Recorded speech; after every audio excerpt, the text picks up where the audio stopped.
오늘 하나님께서 우리에게 주시는 말씀 미가서 6장 6절에서 8절 말씀입니다. 미가서 6장 6절에서 8절 말씀. 제가 한 절, 여러분들이 한 절, 마지막 절 같이 합독하겠습니다. 제가 읽겠습니다. 내가 무엇을 가지고 여호와 앞에 나아가며 높으신 하나님께 경배할까? 내가 번제물로 1년 된 송아지를 가지고 그 앞에 나아갈까? 여호와께서 천천의 수량이나 만만의 강물 같은 기름을 기뻐하실까? 내 허물을 위하여 내 맏아들을 내 영혼의 죄로 말미암아 내 몸의 열매를 드릴까? 같이 읽겠습니다. 사람아, 주께서 선한 것이 무엇임을 내게 보이셨나니 여호와께서 내게 구하시는 것은 오직 정의를 행하며 인자를 사랑하며 겸손하게 내 하나님과 함께 행하는 것이 아니냐. 아멘. 함께 자리에 앉으시겠습니다. 네, 오늘 예배 가운데 나오신 여러분들 환영하고 축복합니다. 오늘 말씀의 제목은요, 세상에서 우리의 역할이라는 제목으로 말씀 전하겠습니다. 사랑하는 성도 여러분, 하나님의 말씀에는 능력이 있습니다. 그리고 말씀의 능력이 이 시간 여러분들의 삶 가운데 삶으로 또 여러분들의 마음 가운데 역사하셔서 결단과 충만한 회복으로 이끌어 가실 줄 믿습니다. 그런 믿음으로 여러분들 변화의 회복에 희망을 가지고 말씀을 듣기를 간절히 소원합니다. 요즘 우리가 살아가는 사회는 정의로운 사회라고 여러분들은 생각하십니까? 국민이라면 누구나 다 정의로운 사회가 이루어지기를 바랄 겁니다. 그런데 원래 우리가 살아가는 사회는요, 이 성경에 부합한 사회 구조가 아닐 뿐만 아니라 도덕적으로, 윤리적으로, 또 합리적으로, 상식적으로 맞지 않는 그런 사회 구조와 현상들이 나타나고 있습니다. 요즘 참 사회에 많이 이슈가 되는 사건이 하나 있습니다. 바로 성남의 이 대장동 개발 사업 의혹 사건입니다. 대장동 개발 시행사인 이 화천대유라는 회사에 엄청난 로비와 또 불로소득이 일어난 이 참 사회 구성원들인 우리에게 이 상대적 박탈감을 가중시키는 그런 사건입니다. 기사를 제가 보니까 1,000만 원 투자에 100억을 벌고 2,000만 원 투자에 200억을 벌고 또 한 의원의 아들은 본인이 열심히 일하지도 않고 대리로 일한 그런 상태에서 퇴직금으로 얼마를 받았죠? 50억을 수령하게 되는 등의 이 불합리하고 불공정한 일들이 공공연하게 이 사회에서 법이 있음에도 불구하고 이루어지고 있습니다. 과연 이 사회는 정의로운 사회인가? 우리나라는 5공화국 이후에 6공화국 시대로 들어서면서 민주사회로 또 시장경제체제를 도입을 했는데 정말 국민들이 원하는 공정하고 정의로운 사회가 이루어졌는가 물어봤을 때 정말 이 사회는 정의롭다라고 말하기가 어려운 현실입니다. 오늘 본문 미가서를 봤는데요. 우리가 살펴보고 있는 미가서에도 지금 우리가 살아가는 현재 사회의 상태처럼 정의롭지 못한 사회의 상태가 있었습니다. 우선 이스라엘 백성들은 신앙적으로 타락했습니다. 특별히 유다 백성들은 이 신앙뿐만 아니라 사회적으로도 정의롭지 못한 사회를 만들어가고 있었습니다. 예를 들어서 강자가 약자를 억압하고 강자의 이 사회적인 이 횡포가 극에 달하는 그런 사회였습니다. 이런 사회는요, 여러분, 하나님이 원하시는 사회가 아니죠. 그럼에도 이 죄악에 빠진 이스라엘 백성들은 신앙적으로 타락하다 보니 또 사회적으로도 계속해서 죄악을 행하는 행태를 보였습니다. 이제 미가서로 이제 저희가 에스더서에서 말씀이 바뀌었는데요. 미가서 약간 개론을 좀 말씀드리기 원합니다. 미가 선지자는 누구인가? 미가 선지자는요, 이사야, 우리가 잘 알고 있는 이사야 선지자와 같은 시대의 선지자였습니다. 나이로 보니까 학자들이 이사야보다는 조금 젊은 사람이었다라고 이야기하는데요. 어느 시대 사람인가? BC 700년경입니다. 8세기 정도 되는데 왕으로 보면 유다 왕으로 1절에 보시면 요담과 아하스와 히스기야 시대에 모레셋 사람 미가에게 임한 여호와의 말씀 곧 사마리아와 예루살렘에 관한 묵시라. 그러니까 미가가 이 세 왕을 거쳐서 말씀을 선포했다는 말씀입니다. 미가의 시대는 어떤 시대였을까요? 북이스라엘이 있었고요. 미가는 남유다에서 말씀을 선포하는 자였는데 그 나라마다, 지역마다 선포하는 선지자들이 있었습니다. 북이스라엘은 호세아 또 아모스라는 선지자들이 말씀을 선포했고요. 말씀을 계속해서 선포했지만 여러분들 이 열왕기서나 역대기서 읽어보셔서 알겠지만 여전히 말씀을 따르지 않고 패역한 세대였습니다. 그래서 결국에 이 북이스라엘은 BC 722년에 아수르가 침공해서 멸망을 당합니다. 그럼에도 그것을 남유다가 모를 리가 없죠. 보면서 벌벌 떨고 있었던 그 남유다는 그 죄악을 벗어버리고 하나님의 말씀을 쫓기로 결단해야 됐지만 그대로 그 죄악을 본받아서 예배를 멸시하고 우상 숭배를 하고 사회에서 부정의를 계속해서 행했습니다. 특별히 소수의 특권층은 이 권력을 이용해서 폭력배처럼 약자들을 착취했습니다. 이 법관들은 뇌물로 재판을 왜곡시켰어요. 돈을 받으면 재판을 좋게 하고 이런 일을 횡행했고 또 인신매매와 유괴가 벌어졌습니다. 또 이웃과 친구들은 물론이고 부모와 자식 간 사이에도 믿음이 사라져 버렸고요. 온통 거짓과 속임수만 난무한 그런 불량 사회로 전락하고 말았습니다. 특별히 이사야는 왕족 출신이었습니다. 이사야 선지자. 그러기에 국회나 지금 오늘날로 치면 국회나 청와대에 들랑달랑하면서 이 말씀을 선포했습니다. 그러니까 고위층에게 말씀을 선포하는 사람이었죠. 오늘날도 그런 분들이 필요하지 않겠습니까? 이사야는 성경에 보니까 히스기야와 대면하는 모습을 볼 때 그런 고위층이었던 것 같아요. 미가 선지자는 반면에 어떤 선지자였느냐? 아까 1장 1절 말씀 보면 모레셋 사람이었다 이렇게 나오는데요. 모레셋은 시골입니다. 굉장히 깡촌이에요. 주목을 끌지 않는 그런 동네였습니다. 예루살렘에서 40km 정도 떨어져 있는 서남 쪽에 있는 그런 도시였는데 미가 출신은 그렇습니다. 평민이었다는 거죠. 당시에 아무튼 이렇듯 하나님은 계속해서 선지자들을 보냈습니다. 유다에. 그게 우리 구약의 끝에 보면 호세아, 요나서, 이런 아모스, 이런 선지자들이 다 이 시대, 거의 이 근 시대에 나타난 선지자들이었습니다. 그런데 계속해서 하나님께서 선지자들을 보냈지만 이스라엘 백성들, 또 특별히 남유다 백성들이 하나님의 말씀을 들었을까요? 듣지 않았습니다. 북이스라엘 백성들은 아예 듣지 않았고요. 여러분들도 아시겠지만 유다 백성들은 조금은 들었습니다. 히스기야 때 사네립이 침공했을 때 기도하는 모습을 보면서 여러분도 은혜를 받으셨을 텐데 간간히 들었다는 말씀입니다. 당시의 정세를 살펴보면 국제 정서가 굉장히 불안했습니다. 오늘날도 우리의 국제 정서가 불안하지 않습니까? 미국에서 금융위기가 나면 우리도 동일하게 도산해버리죠. 우리나라는 지금 어떻습니까? 북한이 미사일을 계속해서 쏘고 있고 전쟁이 언제 일어날지도 모르는 그런 불안한 정서 가운데 있습니다. 그런데 사회가 불안함에도 불구하고 8세기에 희한한 것은 경제적으로 부흥했다는 거예요. 우리나라도 희한하지 않습니까? 계속해서 미사일을 쏘고 전쟁이 일어날 것 같은 느낌이지만 그러나 경제적으로는 부흥하고 있습니다. 우리나라 얼마 전에 제가 그 문재인 대통령이 국군의 날 행사하는데 이런 얘기를 하더라고요. 우리나라는 세계 6대 강국으로 전쟁 강국으로 올라섰습니다. 우리나라가 이렇게 올라온 것은 우리 국민들과 이 대한민국 군인들의 역할이 컸습니다. 이런 이야기를 하더라고요. 그런 경제적 부흥이 있었지만 그럼에도 이스라엘 백성들 안에는 계층 간의 분열이 있었고요. 또 도덕적 부패, 불의가 가득한 시장 경제 체제, 또 상류층의 부정과 죄악들이 만연한 그런 사회였습니다. 그런데 문제는 뭐냐면요. 하나님을 믿는 백성들은 동일하게 살면 안 되는데 동일하게 행했다는 거예요. 이것을 미가 선지자가 개탄하면서 오늘 말씀을 선포하고 있는 겁니다. 오늘날에도 우리 사회를 한번 살펴보십시오. 오늘날 우리 사회, 이 정의롭지 못한 사회라는 것을 제가 앞서 말씀드렸는데 여러분들도 느끼실 거라 생각됩니다. 이 사회의 현실을 간파하고 사람들은 정의로운 사회를 구성해보고자 노력을 참 많이 했습니다. 그래서 나온 것이 이 시대의 정서인 능력주의라는 겁니다. 오늘날 우리가 살아가는 사회는 능력주의 사회입니다. 우리나라뿐만 아니라 전 세계의 이 자본주의라는 것을 채택하고 있는 나라의 거의 지배적인 이념은 능력주의입니다. 능력주의라는 것은 한마디로 정의하면 한 사람의 능력과 이 노력에 따라 보상이 주어져야 하고 그 보상이 주어지는 시스템이 갖춰져야 한다라는 것이 능력주의입니다. 언뜻 들어보실 때 굉장히 공평해 보이는 이야기지 않습니까?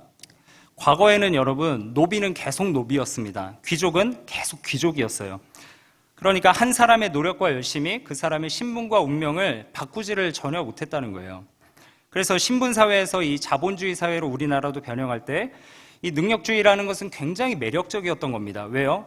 이 노비들에게 당신의 능력과 노력에 따라 신분이 바뀔 수 있다라고 말해주니까 이게 얼마나 혁명적인 일이었겠습니까? 그러나 여러분, 이 자본주의가 심화되고 발전된 이 오늘날과 같은 사회에서 이 능력주의라는 것은 굉장한 비판의 직면에 있습니다. 최근 이 10년 사이에 있어서 능력주의를 비판하는 각종 책들과 글들이 쏟아졌습니다. 특별히 첫 번째로 마이클 영이라는 사람이 이 능력주의의 출현이라는 책을 1958년도에 썼습니다. 이 사람은 지금 돌아가셨는데, 근데 이 책이 이 당시에 58년도에 능력주의라는 것이 나왔고, 그 당시 능력주의 이념을 개념화 시켰습니다. 그런데 그때는 각광받지 못하다가 오늘날 능력주의에 대해서 다시 돌아보니 능력주의가 옳지 못하니까 이 능력주의라는 책을 번역을 했습니다. 다음 사진 보시면 이 책으로 이게 과거에 왼쪽 거는 과거의 책이었고 이제 능력주의라는 책으로 번역이 되었는데요. 그는 이 책에서 뭐라고 이야기를 하냐면 자신이 2034년, 우리에게도 미래죠. 이 시점에, 그러니까 미래 모습을 상상하면서 그 당시에 서 있으면서 자신이 지금까지 살아온 능력주의의 사회의 모습을 그려보게 됩니다. 그가 말하는 능력주의가 완전히 실현된 사회는 어떤 모습이었을까요? 미래에 가서 상상해 봤을 때. 그가 그린 능력주의의 실현된 사회는 예상외로 굉장히 불행하고 우울한 사회의 모습을 그렸습니다. 그러니까 능력주의가 완전히 실행된 사회는 모두가 우울해할 수밖에 없는 천국이 아니라 지옥이다라고 정의를 합니다. 왜 그럴까요? 여러분, 능력주의라는 것은요, 공평과 정의와 공정을 이야기하지만 능력주의는 공평과 정의와 공정을 만들어낼 수 없다는 결론에 도달했기 때문입니다. 말씀을 제가 더 드리면 여러분 생각해보면 어떤 한 사람의 능력이라는 것은 기본적으로 다 다릅니다. 여기 많은 분들이 앉아 계신데 여러분들마다 제각각 능력이 다 다르죠. 한 사람의 능력이라는 것은 그 능력은 부모로부터 타고나는 것입니다. 한 부모가 있는데 예를 들어서 자식들이 여러 명 있습니다. 어떤 자식은 공부를 잘합니다. 자식 많이 낳아보신 분들 아시죠? 어떤 자식은 노래를 잘합니다. 어떤 자식은 운동을 잘해요. 여러분, 그게 그 아이들이 노력해서 얻어진 겁니까? 아니죠. 부모로부터 받은 겁니다. 주어진 거죠. 또 하나를 생각해 보면 이쪽 집안과 저쪽 집안이 있는데 이쪽 집안은 굉장히 부유합니다. 부유한 집 아들은 그런데 안타깝게도 머리가 좀 좋지 않아요. 공부를 조금 잘할 수 있는 아이임에도 불구하고 어마한 사교육 투자를 했습니다. 그래서 아주 우수한 성적을 거둡니다. 그리고 반면에 이쪽 집안에서 태어난 아이는 이 반대편 집안 아이보다 공부를 굉장히 잘하는 머리를 가지고 타고났습니다. 그런데 반면에 이 집안이 어려워요. 굉장히 가난합니다. 사교육과 교육에 대한 부모의 열심이 거의 없습니다. 그렇게 보면 성적이 다른 학생들보다 이 학생보다 월등히 떨어질 수밖에 없는 거죠. 여러분, 이것에 대해서 이 하버드대 교수인 철학자 마이클 샌델 교수는 이 공정하다는 착각이라는 책에서 이렇게 이야기합니다.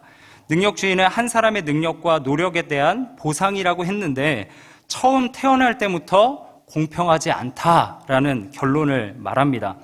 그리고 시작점부터 다르다는 거죠. 그러니까 가난한 집과 부자의 집은 이 자녀들이 시작점부터가 다르기 때문에 능력주의의 전제가 형성되지 않는다는 거죠. 왜냐하면 공평하게 시작해야 되는데 공평하게 시작하지 않았거든요. 제가 2015년에 한 조사를 보니까요, 소득이 높은 층과 낮은 층을 비교했더니 거의 7배에서 10배에 달하는 교육비 차이가 나는 것을 보았습니다. 그러니까 이것은요, 한 개인의 능력으로, 노력으로 따라잡을 수 없다라는 겁니다. 그러니까 이 책, 공정하다는 착각이라는 마이클 샌델의 책을 보면 미국의 뉴욕에서 이제 한 그 부유한 가정의 자녀들의 예가 나오는데요. 이 아이비리그 대학, 우리나라로 치면 스카이 대학에 가기 위해서 이 부유한 층들이 고액 과외를 하는데 1시간에 얼마짜리 과외를 할까요, 여러분? 제가 깜짝 놀랐습니다. 저는 10만 원인 줄 알았거든요. 100만 원짜리 과외를 한다고 합니다. 지금 현실입니다. 마이클 샌델 교수가 얼마 전에 책을 썼거든요. 몇 달 안 됐습니다. 이런 과외를 받은 학생들과 그렇지 않은 학생들의 격차가 얼마나 클까요, 여러분? 그게 정말 그 학생의 능력일까요? 노력입니까? 아니죠. 부모의 덕입니다. 그러니 사회를 정의롭게 만들어 보려는 이러한 인간의 노력인 능력주의로도 사회는 정의롭게 될 수가 없다는 것을 우리는 뼈저리게 지식적으로도 잘 알게 되는 겁니다. 여러분, 그렇다면 하나님께서 허락하신 이 사회에서 우리는 사회 구성원으로서 또 믿는 자로서 어떻게 정의로운 사회를 만들어 갈 수 있을까요? 창세기 1장 28절입니다. 이렇게 하나님 말씀하셨어요. 하나님이 그들에게 복을 주시며 하나님이 그들에게 이르시되 생육하고 번성하여 땅에 충만하라. 땅을 정복하라. 바다의 물고기와 하늘의 새와 땅에 움직이는 모든 생물을 다스리라 하시니라. 여러분, 아담에게 주신 명령이었습니다. 하나님이 그들에게 복을 주시며 뭐라고 말씀하세요? 다스리라 하십니다. 그러니까 이 사회를요, 이 하나님의 영을 받은 자들은 이 사회를 잘 다스릴 수 있는 능력이 있다는 거예요. 물론 아담의 범죄, 하와의 범죄로 인해서 에덴 동산에서 쫓겨나서 하나님의 형상을 잃어버렸지만 예수 그리스도가 부활하시고 승천하심으로 우리의 증거를 확증하심으로 그 영을 보내주시고 하나님의 통치를 받는 자들은 이 사회를 잘 다스릴 수 있는 능력이 회복되었습니다. 저는 이것을 믿습니다. 그러면 우리가 이 사회에서 크리스찬으로서 어떤 역할을 감당해 봐야 하는가 진지하게 고민이 됩니다. 특별히 오늘 말씀에 집중해 보기를 원하는데요. 오늘 말씀에 보면 하나님께서 이 사회에 우리에게 요구하시는 말씀을 하십니다. 미가서의 핵심이 되는 말씀인데 6장 8절입니다. 사람아, 주께서 선한 것이 무엇임을 내게 보이셨나니 여호와께서 내게 구하시는 것은 오직 정의를 행하며 인자를 사랑하며 겸손하게 내 하나님과 함께 행하는 것이 아니냐. 아멘. 하나님은 지금 불의한 세상에서 이스라엘 백성들과 우리에게 무엇을 요구하십니까? 정의를 행하고 이 인자를 사랑하며 라는 말은요, 쉽게 이야기하면 사람들, 내 주변에 있는 사회 구성원들에게 긍휼을 베풀어라, 사랑을 베풀어라, 그런 말입니다. 그리고 겸손하게 네 하나님과 함께 동행해라, 순종해라 라고 말씀하셨습니다. 그런데 이스라엘 백성들이 순종했습니까? 우리가 순종하면서 살아갑니까? 이스라엘 백성들은 절대 그렇지 않았습니다. 제가 앞서 말씀드렸다시피 경제는 부흥하지만 하나님의 말씀을 외면하고 예배를 멸시했어요. 이 사람들은 정의와 사랑과 겸손으로 행해야 했지만 행하는 믿음, 삶의 순종은 하나도 없으면서 무엇에 집중했는가 하면 예배의 형식에만 집중했습니다. 형식에만 몰두하면 어떤 현상이 발생되죠, 여러분? 마음이 없는 예배를 드리기 시작합니다. 신령과 진정으로 예배해야 되는 것을 알았지만 그들의 예배는 온전히 그들의 자신을 드리지 못했고 그래서 하나님의 영이 부재한 그런 예배를 드리기 시작했습니다.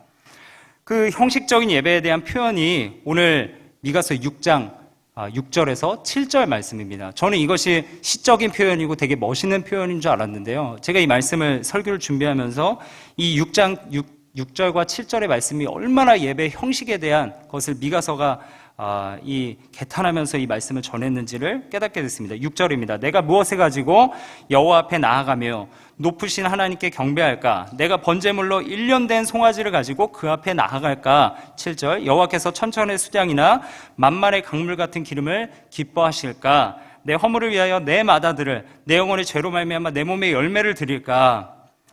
여러분, 하나님이 원하시는 것은요, 천천의 수량, 1000마리의 수량, 이것과 만만의 강물이 흐르는 기름이 아니었습니다. 하나님이 찾으시는 것은 뭐라고 나오죠? 아까 우리가 8절 말씀에 본 것처럼 사람아, 주께서 선한 것이 무엇임을 내게 보이셨나니 정의를 행하는 것, 다른 사람을 불쌍히 여기고 사랑하는 것, 그리고 겸손하게 하나님과 인생길을 걸어가는 것, 그것이었습니다. 여러분, 이 말씀을 들으시면서 잘 이해해야 하는 것은 무엇이냐면 하나님께서 지금 제사를 부정하는 말씀이 아니에요. 예배를 부정하는 게 아닙니다. 예배를 잘 드리셔야 하죠. 그런데 인간에게 약점이 있다는 거예요. 인간은요, 제사를 통해서 하나님을 향한 정성을 표현하기 시작하면 반드시 한도 끝도 없는 양의 팽창으로 이어질 수밖에 없습니다.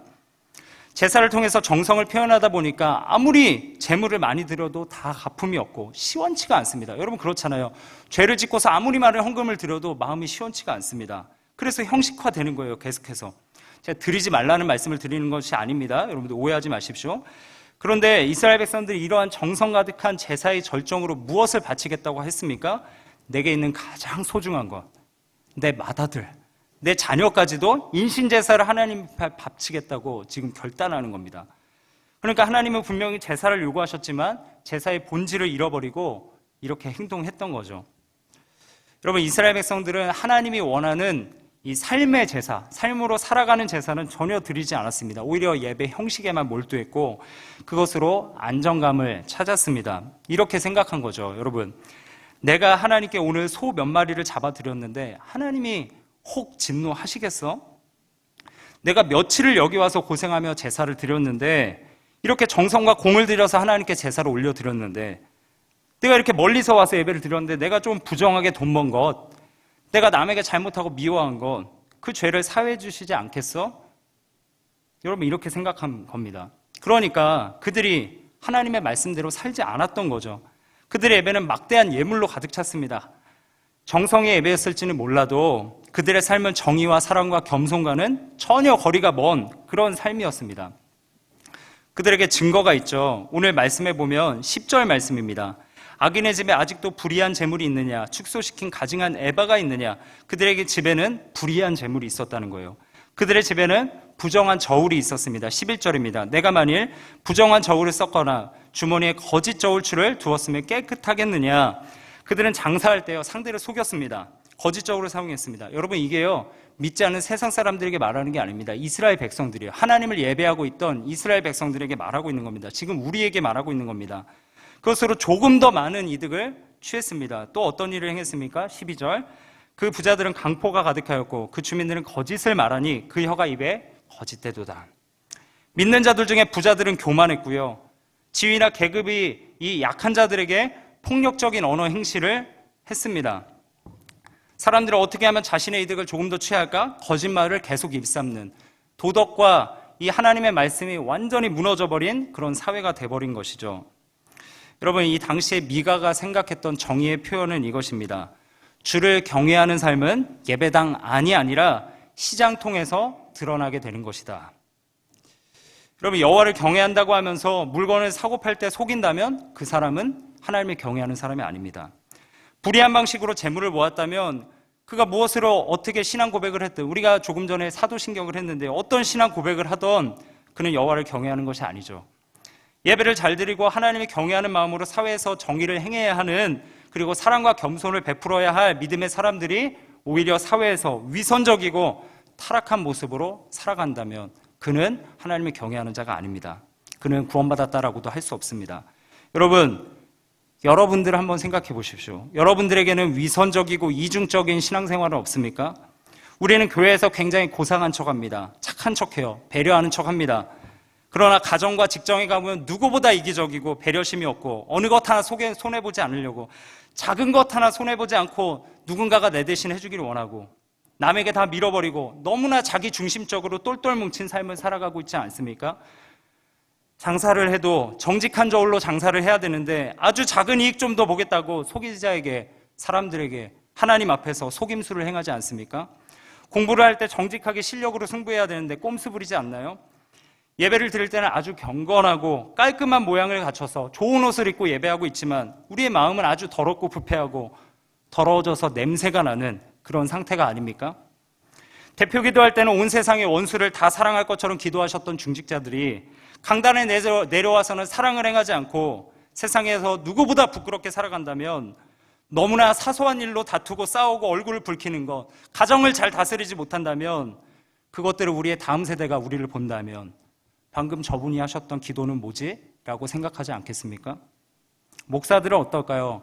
앞에서는 설교도 잘하고 기도를 잘하는 것처럼 보이려고 노력하지만 누군가 제 자신을 지켜본 사람들이 저 목사님은 설교도 잘하고 기도를 잘하는 것 같지만 내가 곁에서 자세히 지켜보니 그 목사님의 신앙 고백은 소설이었어 라고 말한다면 제 삶을 과연 하나님이 기뻐하실까요? 심판받지 않겠습니까?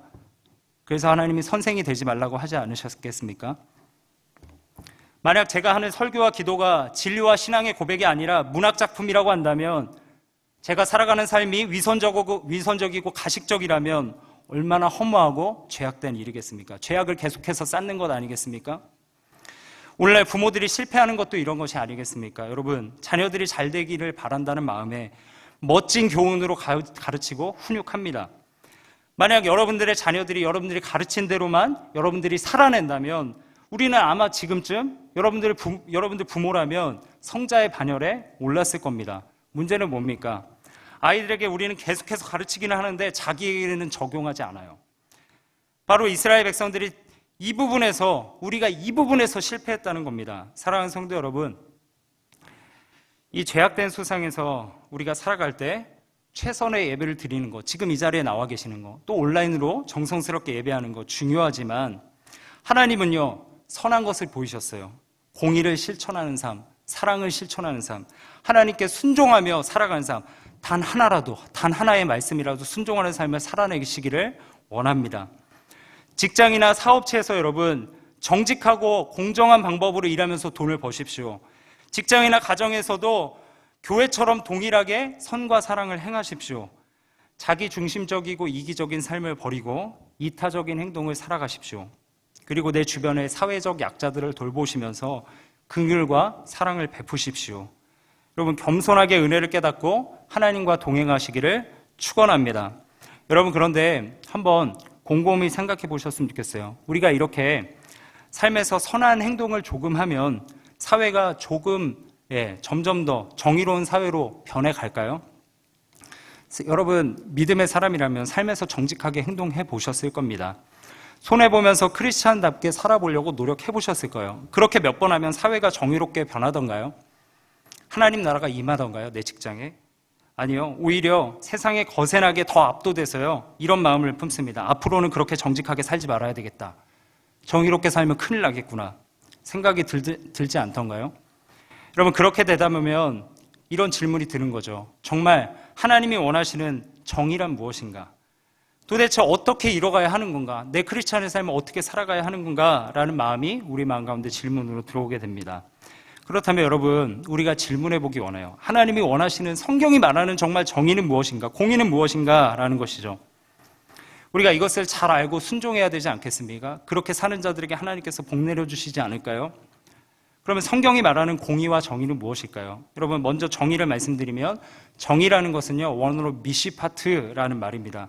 성경 전체에서 말하는 정의를 핵심적으로 요약하면 율법과 심판과 판결과 판단이라는 것으로 말씀드릴 수 있어요. 정의는 무엇이죠?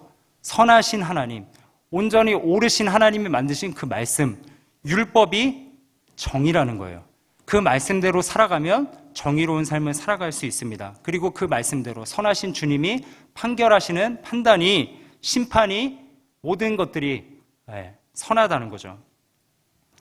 여러분, 그래서 하나님의 말씀을 잘 지키면 사회 불평등이 해결됩니다.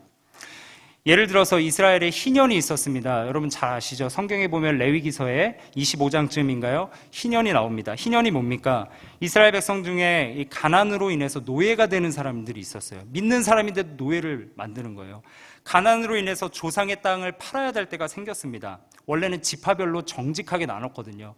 어느새 보니까 돈이 없어서 팔게 된 거예요. 인간의 욕심으로 인해서. 그러나 50년째 희년이 되면 어떻게 됩니까? 자유가 선포됩니다.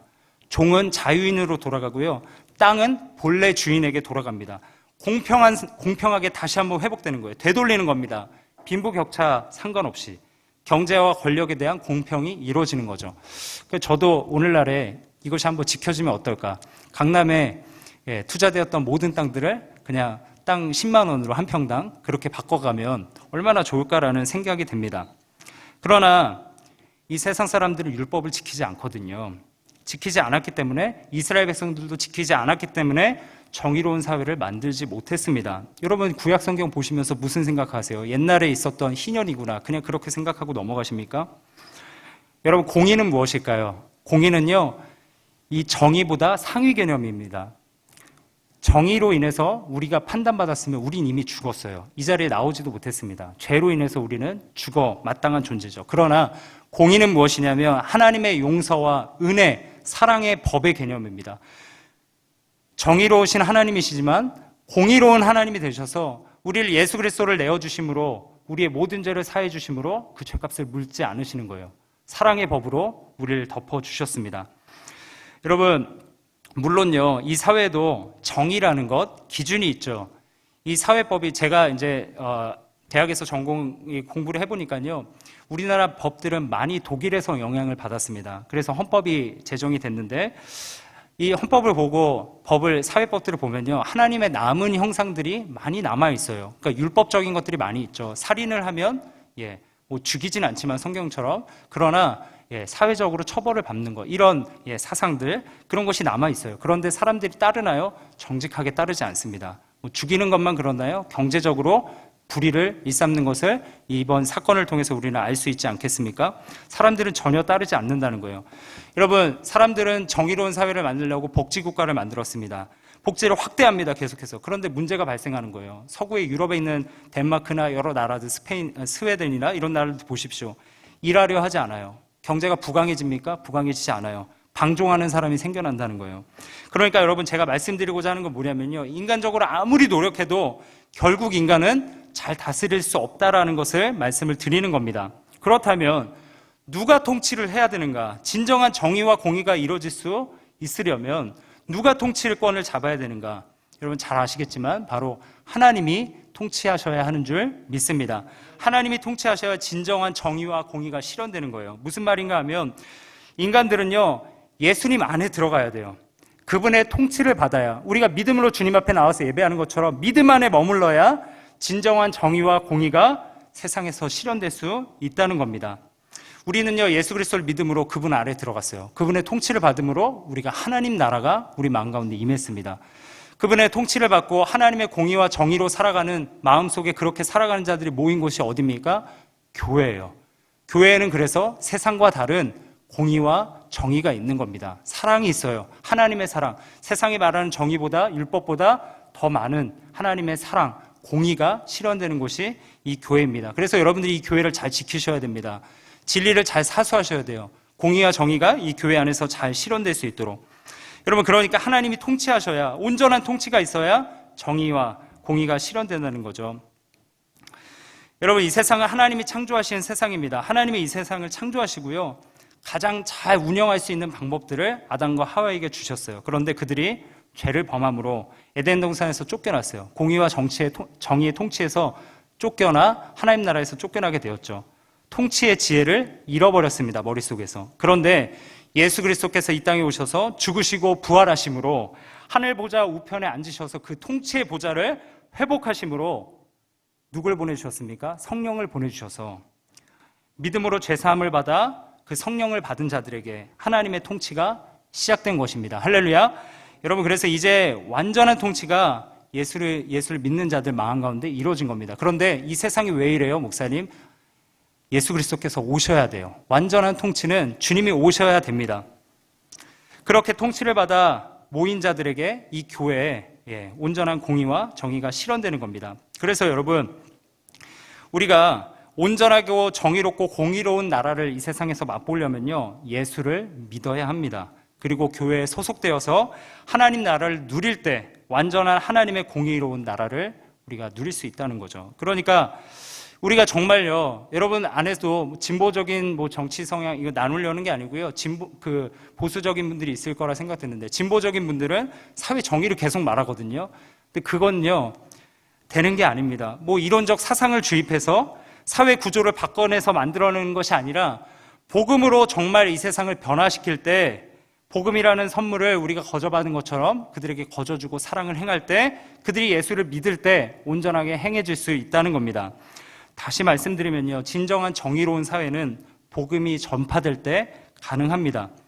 여러분, 그런데 오늘날 세상에 많은 사람들이 하나님의 통치를 받고 있습니까? 아니에요. 일부 소수 기독교인들만 예수를 믿어 통치를 받고 살아갑니다. 그 외에 많은 사람들은 기독교를 비방하고 있습니다. 하나님의 통치를 거부하고요, 자기 주먹을 믿어요. 자기 의를 믿어요. 자기가 자기 자신을 통치합니다. 그러면 여러분, 인간은 선합니까? 선하지 않습니다. 죄인이죠. 그런 죄인이 자기 자신을 돌이킴 없이 자신을 통치하고 있으니 사회가 당연히 정의로울 수가 없죠. 이 사회는 이렇게 하나님의 통치를 받지 않고 있는 정의롭지 않은 사람들이 세상에 모여서 살아가고 있습니다. 그러니 세상을 아무리 능력주의를 만들고 여러 가지 사회 패턴을 만들어내도 점점 악해져 갈 수밖에 없는 구조인 거죠. 여러분, 그렇다면 원래 크리스천은 무엇을 해야 됩니까? 사회 정의를 위해서 단순히 밑에 있는 사람들 위에 앉혀놓고 가난한 자들을 부자로 만든다고 해서, 불의한 경제구조를 변경하기 위해서 법을 개정한다고 해서, 조금이라도 선한 대통령 앉혀놓기 위해서 기도하고 노력한다고 해서 될까요? 아니라는 거예요. 근본적으로 사람은 하나님의 통치를 받지 않으면 선하고 정의로울 수 없는 겁니다.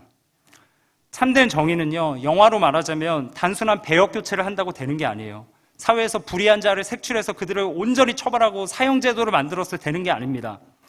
그 자리에 정의를 말하는 사람을 앉힌다고 해서 달성되는 게 아니에요. 핵심은 뭐냐면요, 잘 들어보십시오. 우리의 삶에 불의한 구조를 만드는 근본적인 유전자, 이 죄인이라는 유전자를 바꾸지 않는 한 우리가 바라는 정의는 이루어지지 않을 겁니다. 그러하기에 우리는 무엇을 해야 됩니까? 우리는 교회 밖에 많은 사람들이 있죠. 그 사람들에게 하나님의 통치를 받을 수 있도록 복음을 증거해야 합니다. 여러분, 복음을 증거하는 방법 한번 생각해 보시면 여러 가지 방법들을 아실 거예요. 예전에도 간증자들이 와서 많이 우리 승익교회도 전했죠. 여러 가지가 있죠. 고구마 전도법, 양파 전도법, 진돗개 전도법, 많은 전도법이 있습니다. 저도 이런 책들 많이 읽어봤는데요. 제가 목사로서 이런 책들을 성경적으로 판단해 봤을 때 과연 성경적인가 좀 의아합니다. 성경은 아닌 것 같아요. 오늘날 저는요, 그렇다면 성경적인 전도 방법이 무엇인가 말씀드리고 오늘 말씀을 마쳤으면 좋겠습니다.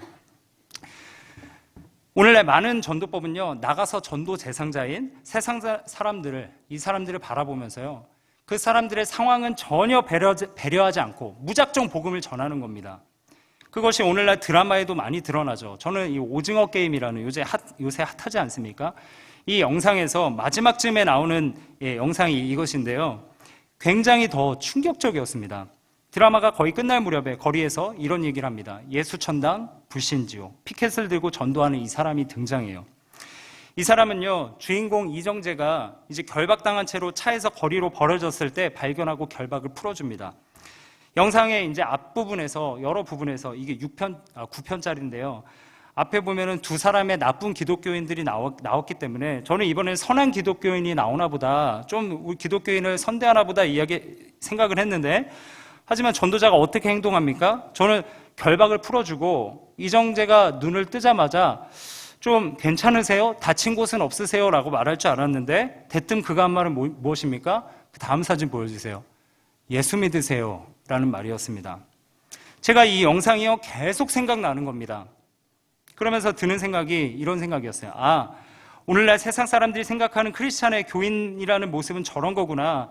다른 사람들의 상황과 감정은 전혀 읽지 못하고 그냥 무작정 복음을 전하는 저 모습, 이게 세상 사람들이 생각하는 우리 기독교의 현 상태구나라고 생각하게 되었습니다. 저는 참 반성이 되었습니다.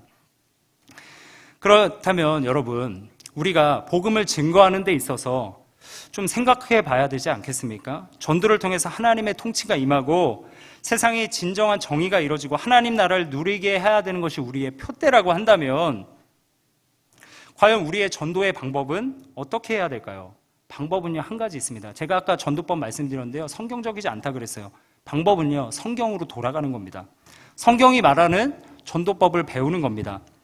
여러분, 전도하고 계십니까? 신앙생활을 20년, 10년, 20년 했는데 내가 믿고 있는 진리가 무엇인지 말할 줄도 모르고 전도의 방법도 모르고 다른 사람들에게 교회가 어떤 곳인지 말하지도 못하고 그런 사람으로 머물러 있지는 않습니까? 여러분, 왜 전도하지 못할까요?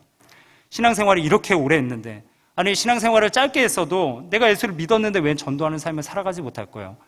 성경에 보면 많은 자들이 예수를 믿자마자 바로 복음을 전도하는 자로 변화되었는데 왜 나는 그런 삶을 살지 못할까요? 여러분, 그렇다면 성경적으로 전도의 원리 있지 않을까요?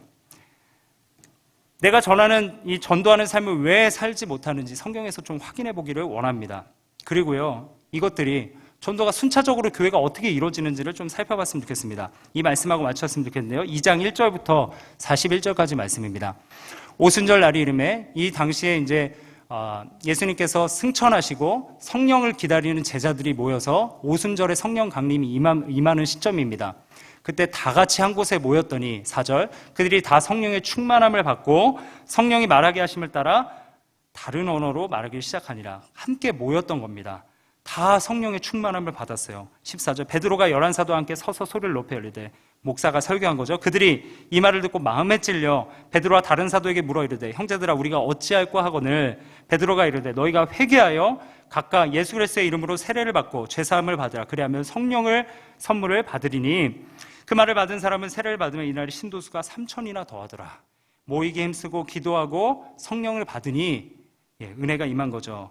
여러분, 우리도 죄의 찔림을 받아서요, 세례를 받고 예수 그리스도를 믿어 주님 앞에 신앙생활을 하고 있습니다. 그런데 우리가 세례를 받고 초대교회 성도들처럼 행하지는 않고 있어요. 전도를 행하지 않고 있어요. 여러분, 그 다음 말씀을 좀 잘 살펴보시면 좋겠습니다. 시간이 없어서 이 말씀을 주의하지 못하고요, 제가 쭉 살펴보면서 말씀을 마치도록 하겠습니다. 42절, 그들이 사도의 가르침을 받아, 오늘날 목사의 가르침을 받기 힘썼다는 겁니다.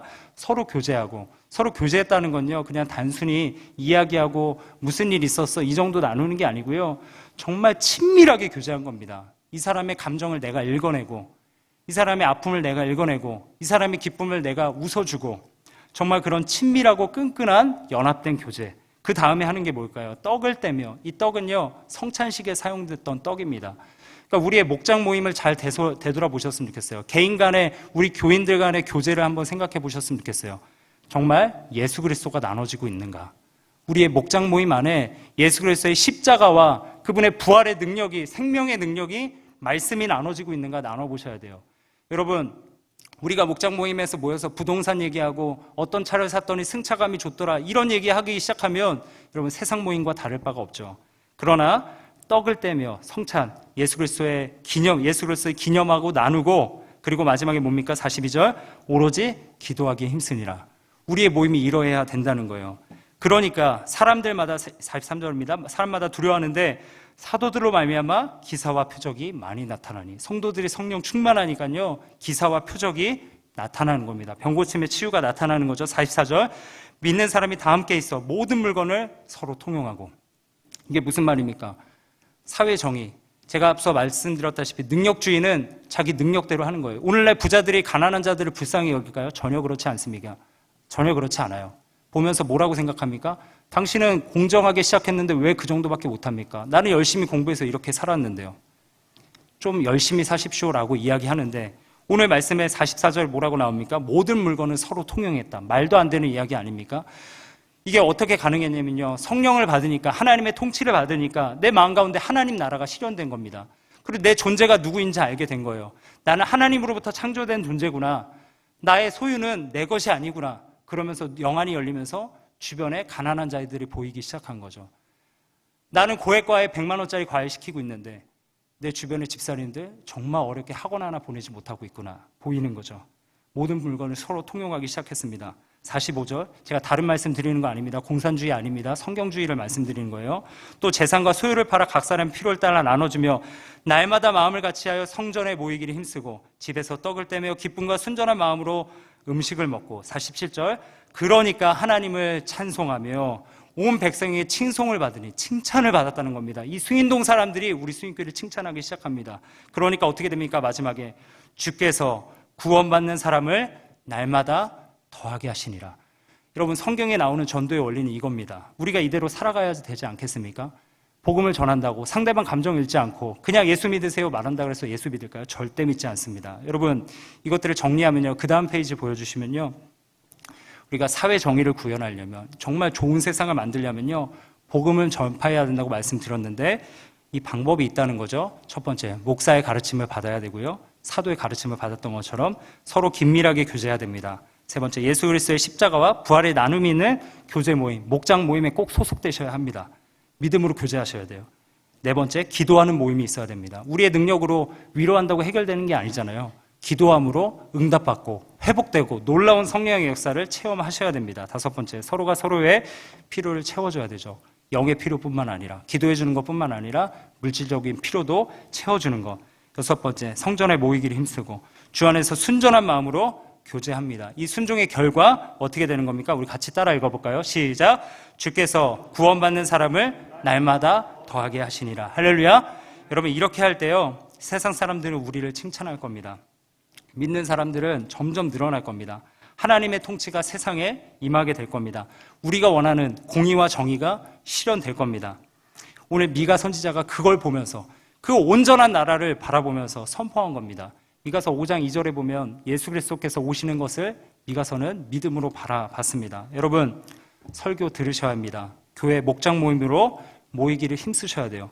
목장 모임 안에 세상적인 이야기를 나누는 것이 아니라 예수님 이야기, 은혜 받은 이야기 나누시고 서로의 영적인, 육적인 부족함을 진실하게 사랑으로 채워주고, 자존심 상하게 채워주면 안 되겠죠.